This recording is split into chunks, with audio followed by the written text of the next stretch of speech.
Hello viewers, I'm Simon Preston and welcome to Reggae Boyz commentary.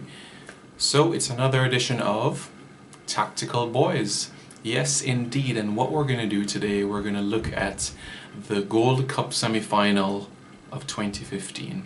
Jamaica against the United States in Atlanta. The United States were flying. They just beaten Cuba 6-0. Jamaica came through after defeating Haiti 1-0. And now we're in the semi-finals of the Gold Cup. How did both teams set up? Well, let's have a look, shall we? Firstly, with the Jamaican side of things. So, this is how Jamaica looked. Right? Ryan Thompson in goal. Adrian Mariappa right back. Michael Hector and Wes Morgan centre halves. Taxi at left back. Central midfield, Rudolph Austin and Javon Watson. Gareth McCleary on the right, Joey McAnuff on the left, Giles Barnes behind Darren Mattox. Okay, when you look at the system, you think of basically a 4-4-2, right? I look at it as a 4-2-3-1 because Barnes wasn't necessarily as high.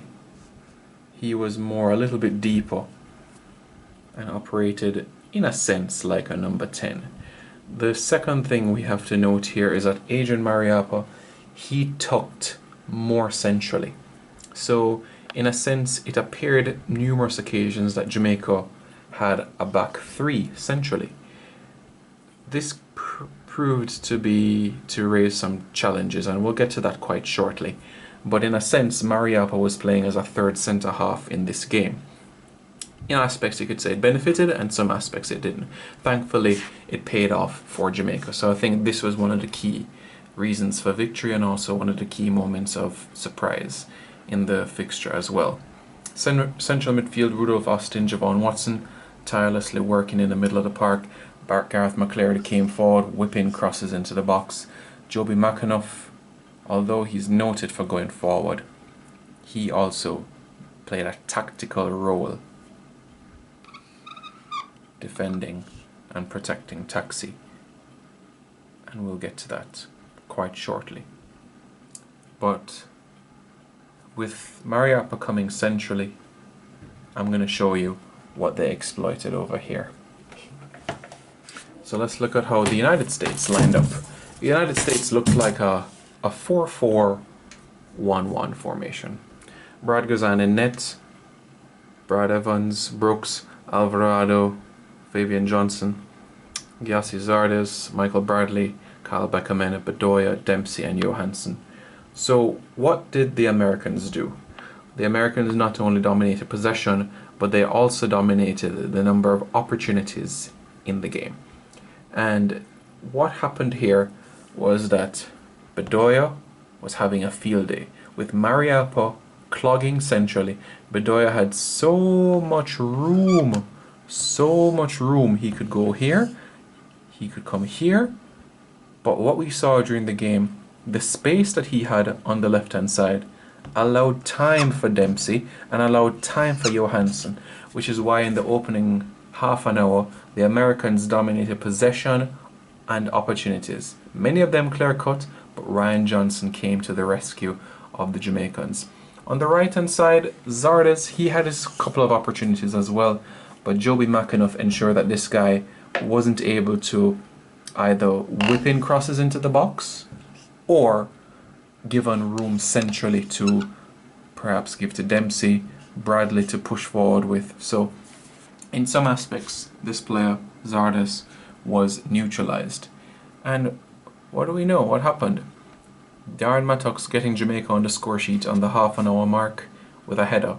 It's amazing the times that Jamaica beat the United States, bar the last one. It's either been set pieces, dead balls, spectacular strikes. You think about the 2-1 victory over the USA in September 7, 2012, Luton Shelton and Rudolph Austin free kicks. You think about the 2007 game in under 17 level, you know, the penalty from John Ross Doyley. You think about this one as well, with Darren Mattox with a header from a throw-in from Kemar Taxi Lawrence, and you think about the free kick from this man, Giles Barnes, 5 minutes later. What a kick that was, brother. What a kick. Honestly, and Shamar Nicholson's zone was even though it wasn't a dead ball opportunity, it was still a screamer, wasn't it? So, and as we know, Michael Bradley, he went on to score early in the second half for the Americans. There was a lapse in concentration between these three, and Jamaica's lead was cut in half. But who kept us in the game? This guy, Ryan Thompson. Wholesale saves. The clogging of the middle worked out well. And this is not the first time it happened. But